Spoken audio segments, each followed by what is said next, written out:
there was a big shift point in 2012, which was a trigger point. And really the whole thing of 2012, I believe, was, are we going to collectively choose the light or the dark? And by that time, we had to make the choice. And a lot of channels have said that we collectively chose the light. So the planet now is in ascendance, which means more and more people with higher consciousness incarnating here. So at the moment, there's a great volatility on the planet. And that's because you've got high frequency souls coming in and very low frequency souls here at the same time. And that's not to say one is better than the other. It's just where the soul's journey is at. You know, someone who, a low frequency soul would go, you know what, I'm going to go to Syria and fight a jihad and kill my enemies, you know. And that kind of decision has implications for many incarnations, really. Or someone in this time frame might go, you know what, I'm going to embrace the light, I'm going to follow my heart, I'm going to, you know, that's a very different type of decision that will have implications for many, many incarnations. So this lifetime is a very powerful one of choice, really. Which one do you choose? Which way do you go? Because the choice is not just for this life, it goes on. So I remember Jesus Christ saying, I do not come to bring peace, I bring the sword, or something like that. And I couldn't, what is he saying? What does he mean by that kind of statement? When you get high frequency souls with low frequency culture, you create high volatility. And on the planet now, there's a lot of volatility going on. All the systems are shaking, financial systems, political systems, EU is shaking. You know, we're looking at America, and that's kind of wobbling under Trump quite badly, you know, I think. A lot of systems are breaking down. They need to break down because a lot of those systems are very 3D. So what I mean by 3D is 3D is a state of consciousness which is a state of separation from the inner light and the light in the universe. It's really the ego is dominant because we're living in a scary universe where we have to protect and guard and fight our way through, you know, because there are enemies and there are all kinds of stuff out there. So the ego only develops really strongly in a 3D environment. It needs to develop in a 3D environment to get us through life. We need an ego, but we develop a very negative ego in 3D that needs to be transformed as we start shifting up the scale. 3D is growth through opposition. We grow through opposition to the light. An example of that would be, I want to go home and tell my family that I believe in angels and I believe in love, and they go, you're crazy, you're mad, you're insane. Opposition. Our families may not get. How many of you have families like that go, that, you know, hey, I'm all about love, and the family goes, where the hell did you come from? You know, starseeds often are can be born into dark family systems which are dense and dark and heavy, with anxiety, fear, scarcity consciousness, all the rest of it. So they come to bust it. 3D is cause and effect, basically. Rocks are hard, water's wet. You know, you create your reality does not exist in 3D at all.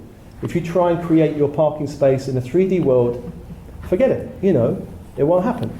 You have to shift up the scale internally into 4D. 4D is a stronger connection with your inner light, and in 4D you create your reality as possible. Synchronicity is possible, flow is possible, miracles are possible in 4D. They're not possible in 3D. This is the challenge. Do you know what I mean by this? You got a sense of this? Or you've got no idea what I'm talking about?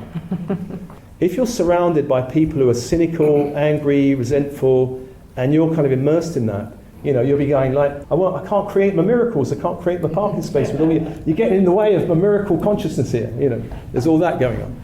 Many years ago, I think it was 20 odd years ago, I met this teacher and she said to me, all my friends are spiritual and into this light, and I was thinking, that's incredible, none of mine are, you know, all of mine are interested in boxing and drinking, and I'm like, I want some of that, you know, and so now all my friends are into starseeds and light, and you know, I don't have 3D conversations very much anymore.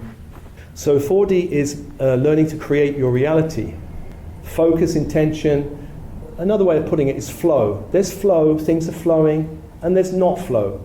Things are like blocking, obstructing, it's not happening. Then there's flow again. You're flow, hey, things are flowing, and then it's not flowing. Sometimes there's experience of flow, non-flow. It's a kind of on-off for a while, until you kind of get flow. Hey, how can I stay in this flow all the time? And that's something you have to work out personally.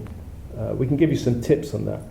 5D is like creating a collective heaven on earth. This is where you're getting together in like-minded groups and birthing new possibilities collectively.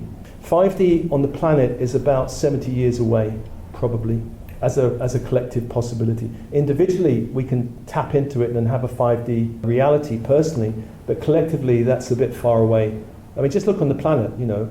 If you go to Afghanistan, you can't expect them to have a 5D reality now because they've endured war and bombing, and there's healing to be done for those cultures. So the light and the dark are playing out in this time. This time is the time of prophecy. All the prophecies on the planet speak about this time. You know, if you look at all the prophecies, they say a time of spiritual darkness, volatility, chaos, followed by a time of light. Every spiritual religious tradition talks about that. In Christianity, it's the book of Revelations. There's Armageddon, and there's all kinds of warfare, and the 4 horsemen ride out. And then finally, a new Jerusalem is birthed on the earth. That's in Christianity, it's birthed on the earth. And in that book, God walks amongst people, but I mean, for me, God is not a separate being who comes and has a little walk around and say, hey, how you doing? God is incarnate in everyone, really. It's a consciousness expansion in everyone. So I saw a thing on Facebook that said 2016 caterpillar, 2017 cocoon, 2018 butterfly. And I went, yes.